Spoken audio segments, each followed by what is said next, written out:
நெல்லை மாவட்டத்தில் சமூக பதற்றத்தை உருவாக்க முயற்சி செய்ததாக இருவர் மீது தேசிய பாதுகாப்பு சட்டத்தின் கீழ் நடவடிக்கை எடுக்க உத்தரவிடப்பட்டுள்ளது.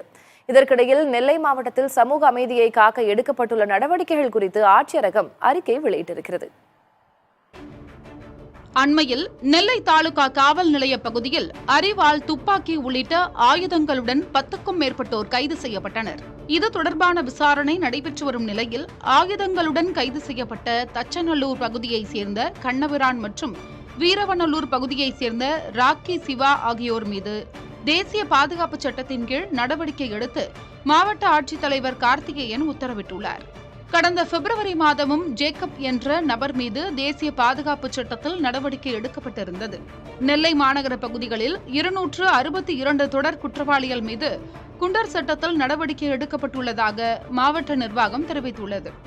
தொடர் குற்றவாளிகள் மற்றும் சமூக பதற்றத்தை உருவாக்கும் நபர்கள் மீது மிக கடுமையான நடவடிக்கைகள் தொடர்ச்சியாக எடுக்கப்பட்டு வருவதால் நெல்லை மாவட்டத்தில் தீவிர குற்றங்களின் எண்ணிக்கை கணிசமாக குறைந்துள்ளதாக அந்த அறிக்கையில் கூறப்பட்டுள்ளது. கிராமங்களில் இணக்கமான சூழலை உறுதி செய்திடும் வகையில் அனைத்து சமுதாயங்களையும் சார்ந்த பொதுநல ஆர்வலர்களை கொண்ட குழுக்கள் 372 கிராமங்களில் ஏற்படுத்தப்பட்டுள்ளது. ஒவ்வொரு மாதமும் நடைபெறும் இந்த குழுவின் கூட்டங்களில் காவல் ஆய்வாளர், வட்டாட்சியர் ஆகியோர் பங்கேற்கவும் அறிவுறுத்தப்பட்டுள்ளதாக அறிக்கையில் கூறப்பட்டுள்ளது.